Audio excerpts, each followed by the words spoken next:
سیدنا حضرت عبداللہ بن سلام رضی اللہ تعالی عنہ آپ ارشاد فرماتے ہیں یہ پہلے یہودیوں کے بہت بڑے عالم تھے، اب یہ اسلام کیسے لائے؟ حضرت عبداللہ بن سلام رضی اللہ تعالی عنہ یہودیوں کے بہت بڑے مشہور عالم تھے۔ یہ فرماتے ہیں کہ جب رسول اللہ صلی اللہ علیہ وسلم مکہ المکرمہ سے ہجرت فرما کر مدینہ المنورہ تشریف لائے اور پہلا آستانہ جو بنا، آپ کی قیام گاہ جو بنی، حضرت ایوب انصاری رضی اللہ تعالی عنہ کا وہ مکان جو چلا آ رہا تھا، صدیوں سے چلا آ رہا تھا، آپ کے لیے ہی بنایا گیا تھا، امانت در امانت چلا آ رہا تھا، وہ پہلا آستانہ تھا، وہ پہلا آستانہ تھا۔ سرکار وہاں جلوہ افروز ہو گئے اور یہ خبر مدینہ المنورہ میں پھیل گئی اور آپ کی خوشبو جو ہے وہ مدینے میں چاروں طرف پھیلنے لگی، تو لوگوں کو جیسے خبر ملی، خوشبو ان کے مسامع دماغ تک پہنچی، تو جناب وہ اپنے گھروں سے نکل آئے اور اپنی دکانوں میں کام کاج کو چھوڑ کر رسول اللہ صلی اللہ علیہ وسلم کی ایک جھلک دیکھنے کے لیے، دیدار کرنے کے لیے، آپ کا جلوہ پانے کے لیے وہ وہاں سے تشریف لانے لگے۔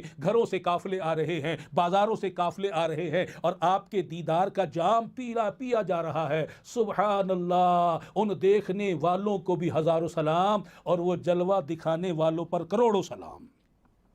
سبحان اللہ تعالی، سبحان اللہ تعالی۔ حضرت عبداللہ بن سلام رضی اللہ تعالی عنہ ابھی اسلام نہیں لائے، ابھی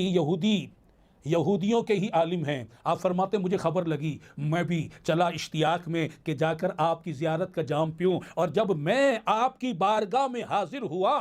اور میں نے دور سے ہی اس جلوے کو دیکھا، اس چہرے نورانی کو دیکھا، تو میرے دل نے گواہی اسی وقت دے دی کہ اے عبداللہ، اے ابن سلام، یہ چہرہ کسی جھوٹے کا نہیں ہو سکتا، یہ سچے کا چہرہ ہے، یہ جو دین لے کر آئے ہیں وہ سچا ہے، یہ سچے، ان کا خدا سچا، ان کا دین سچا، اور جو تو نے پڑھ رکھی اللہ کی کتاب میں نشانیاں آخری نبی کی، تجھے وہ یہاں دکھائی دے رہی ہیں، ان کے چہرے میں دکھائی دے رہی ہیں۔ اللہ اکبر فرماتے ہیں پھر لوگ ایک ایک کر کے ہٹنے لگے۔ جب تنہائی کا موقع ملا میں آگے بڑھا اور میں نے آپ کی خدمت میں حاضر ہو کر ایک دو بات کی، اور پھر دل نے پکار اٹھا اور میری زبان پر جاری ہو گیا، اشہدو ان لا الہ الا اللہ واشہدو ان محمدا عبدہ ورسولہ۔